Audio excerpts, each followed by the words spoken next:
वसंत, कक्षा 6, पाठ 8, झांसी की रानी भाग 4। विजय मिली पर अंग्रेजों की फिर सेना घिर आई थी। अब के जनरल स्मिथ सम्मुख था, उसने मुंह की खाई थी। कान्हा और मंदरा सखियां रानी के संग आई थीं। युद्ध क्षेत्र में उन दोनों ने भारी मार मचाई थी, पर पीछे ह्यूरोज आ गया। हाय, घिरी अब रानी थी, बूंदे ले हर बोलों के हमने सुनी यही कहानी थी। रानी की विजय हुई, परंतु दोबारा अंग्रेजों की सेना रानी को घेरती हुई आ पहुंची, पर इस बार सामने से आ रही टुकड़ी का नेतृत्व जनरल स्मिथ कर रहे थे। वह एक बार रानी से पराजित हो चुके थे।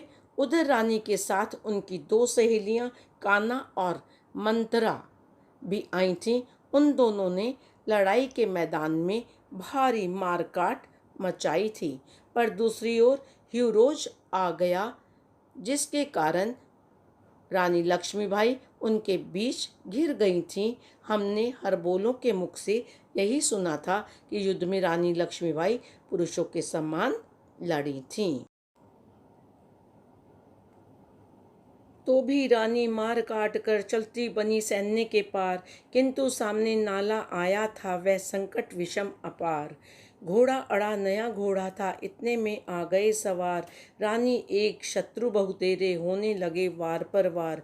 घायल होकर गिरी सिंहनी, उसे वीर गति पानी थी। पुंदे ले हर बोलों के हमने सुनी यही कहानी थी। जबकि रानी ह्यूरोज और स्मिथ की सेनाओं से घिर गई थी, फिर भी वह सामने की सेना को चीरती हुई मार काट कर सेना के पार पहुंच गई, परंतु सामने एक नाला आ गया। रानी का नया घोड़ा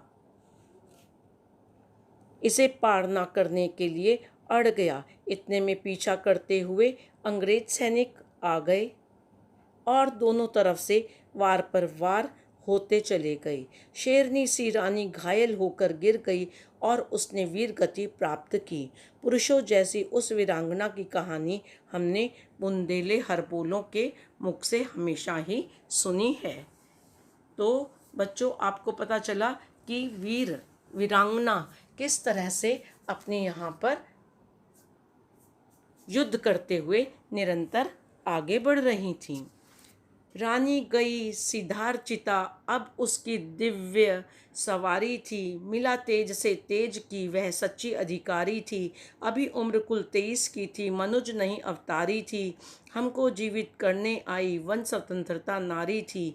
दिखा गई पथ सिखा गई, हमको सीख सिखानी थी। बुंदेले हर बोलों के हमने यही सुनी कहानी थी। तो बच्चों, यहाँ पर बताया गया है कि रानी का स्वर्गवास हो गया, वह वीर गति को प्राप्त हो गई। अब चिता ही उसकी दिव्य सवारी थी, अर्थात उन्हें चिता पर रख दिया गया था। उसका तेज आग के तेज से मिल गया, क्योंकि वह तेज की सच्ची अधिकारी थी। अभी उनकी कुल आयु 23 की थी और 23 सालों में उन्होंने जो वीरता दिखाई, उससे लगता है वह मनुष्य नहीं, कोई अवतार थी। वह स्वतंत्रता की देवी बनकर हमें जीवित करने आई थी। वह हमें बलिदान का मार्ग दिखा गई और जो सीख देनी थी दे गई। जाओ रानी, याद रखेंगे ये कृतज्ञ भारतवासी, यह तेरा बलिदान जगावेगा स्वतंत्रता अविनाशी। होवे चुप इतिहास लगे, सच्चाई को चाहे फांसी। हो मदमाती विजय मिटा दे, गोलों से चाहे झांसी। तेरा स्मारक तू ही होगी, तू खुद अमिट निशानी थी। बूंदे ले हर बोलों के मुख से हमने यही सुनी कहानी थी। खूब लड़ी मर्दानी, वो तो झांसी वाली रानी थी। आखिर में कवित्री कहती हैं कि हे रानी, तू तो स्वर्ग को जाओ, लेकिन हम तो कृतज्ञ भारतवासी तुम्हारा यह बलिदान हमेशा ही याद रखेंगे। तुम्हारा यह बलिदान हमें कभी न नष्ट होने वाली आज़ादी के प्रति सचेत करता रहेगा। इतिहास चाहे कुछ ना कुछ कहे और सच्चाई का गला घोट दिया जाए, अंग्रेजों द्वारा चाहे